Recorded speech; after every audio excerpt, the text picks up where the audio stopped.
The Oculus Go is a well-crafted all-in-one VR headset that offers a ton of fun but doesn't break the bank.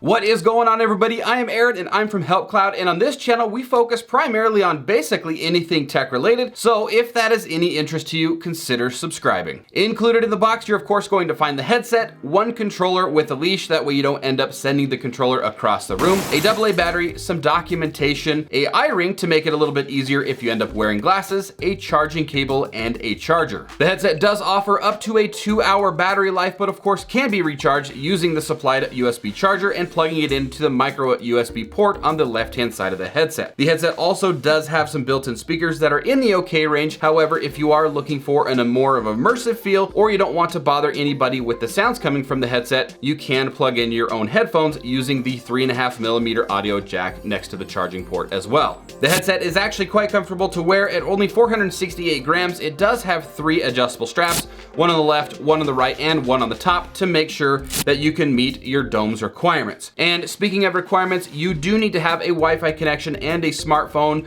with the Oculus app downloaded in order to go through the initial setup process, at which that point it becomes a standalone headset. The controller was easy to pair and worked very well while navigating or even playing the games. I would, however, like to see that the controller is rechargeable, much like the headset is, instead of it using a single AA battery. All in all, for $200 or less, you're actually getting a really well-built headset with a decent battery life, and it's got a ton of stuff to do, from the games that it offers and the video platforms that you can access.